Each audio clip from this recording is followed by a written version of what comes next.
बिहार की मुख्य विपक्षी पार्टी राष्ट्रीय जनता दल आरजेडी को इस विधानसभा चुनाव में बड़ा झटका लगा। महागठबंधन के मुख्यमंत्री चेहरे के रूप में सामने आए तेजस्वी यादव की पार्टी के कमजोर प्रदर्शन ने राजनीतिक पंडितों को भी चौंका दिया है। यह सवाल उठ रहा है कि जब तेजस्वी ने जनता से कई बड़े वादे किए थे तो आखिर ऐसा क्या हुआ कि पार्टी का मुख्य वोट बैंक मुस्लिम और यादव उससे दूर होता दिखा। आइए विस्तार से इसको समझने की कोशिश इस वीडियो में करते हैं। आरजेडी के हार के प्रमुख कारण क्या रहे? तो नतीजों और रुझानों के अनुसार महागठबंधन की मुख्य सहयोगी आरजेडी इस बार काफ़ी कम सीटों पर सिमट गई, जबकि कांग्रेस जो है उसने भी बहुत बुरा परफॉर्म किया। आरजेडी का परंपरागत वोट बैंक मुस्लिम और यादव समुदाय रहा है। पार्टी ने चुनाव में 50 यादव उम्मीदवार और 18 मुस्लिम उम्मीदवार मैदान में उतारे थे।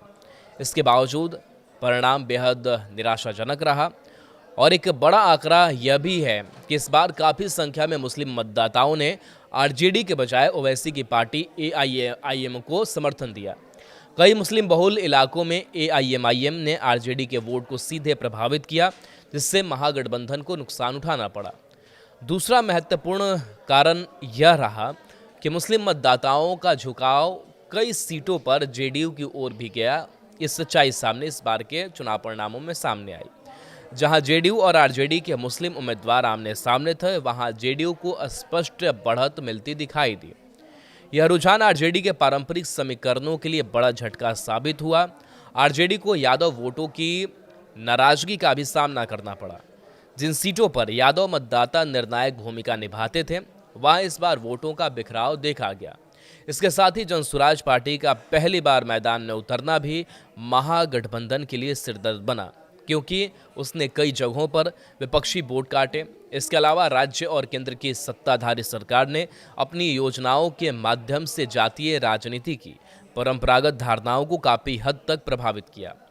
नीतीश कुमार की योजनाओं से लाभान्वित होने वाले यादव सहित अन्य समुदायों और जातीय समूहों का झुकाव एनडीए की ओर बढ़ा।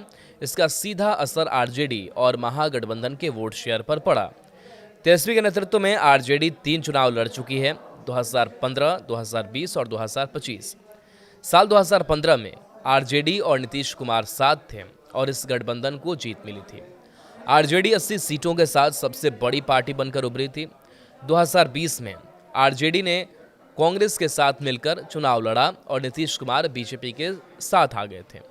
इस चुनाव में भी आरजेडी 75 सीटें जीतकर सबसे बड़ी पार्टी बनकर उभरी, लेकिन 2025 का चुनाव उनके नेतृत्व में आरजेडी के लिए 2010 की तरह रहा। 2010 में भी आरजेडी को महज 22 सीटों पर ही जीत मिली थी और इस बार भी इसी के आसपास जो जीत है वो मिली। ऐसे में सवाल उठता है कि अब आरजेडी का क्या होगा?